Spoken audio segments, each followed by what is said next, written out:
తెలంగాణ భవన్లో BRS working president KTR press conference నిర్వహించారు.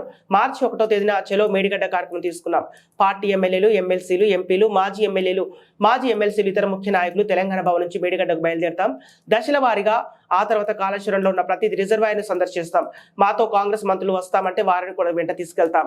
ప్రజలకు కాళేశ్వరం ద్వారా అందుతున్న ఫలాలను వివరిస్తాం. మేడిగడ్డ పైన కాంగ్రెస్ పార్టీ చేసిన కుట్రలను ఎండబెడతాం.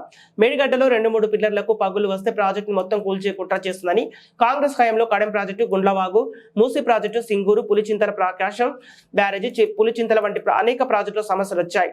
పాడైన బ్యారేజీల మరమ్మతులకు ఇంజనీరింగ్ పరిష్కారాలు ఉన్నాయి. సులువుగా ఒక కాపర్ డ్యాం నిర్మాణం చేసి ఆ 3 పిల్లర్లకు వెంటనే మరమ్మతులు నిర్వహించవచ్చు.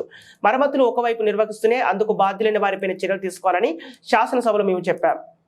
ఈ చెలో మేడిగడ్డ అనే ప్రోగ్రాం ఏదైతే మేము తీసుకున్నామో, మన మార్చి 1 నాడు ఉదయం 8:30కు మా పార్టీకి సంబంధించిన శాసనసభ్యులు, అదేవిధంగా శాసన మండలి సభ్యులు, గౌరవనీయులైన పార్లమెంట్ సభ్యులు, మాజీ శాసనసభ్యులు, మాజీ ఎంపీలు, మాజీ ఎమ్మెల్సీలు, ఇంకా ఇతర ముఖ్యులు దాదాపు ఒక 150 నుంచి 200 మందిమి ఇక్కడ నుంచి బయలుదేరిపోతాం. తెలంగాణ భవన్ నుంచి బయలుదేరి ఒక్క మేడిగడ్డ మాత్రమే కాదు, మొదటి రోజు మేడిగడ్డ పోతాం. ఆ తర్వాత తెలంగాణకు కామధేనువుగా ఉన్న కాళేశ్వరం ప్రాజెక్టును దశల వారీగా ప్రజలకు మళ్ళొక్కసారి ఆవిష్కృతం చేస్తూ, వాళ్ళ మనసులో ఉండే అనుమానాలు నివృత్తి చేస్తూ, కాళేశ్వరం అంటే ఒక బరాజ్ కాదు, ఎంత సమగ్రమైన ప్రాజెక్టో వారికి వివరించి ముందుకు పోతాం.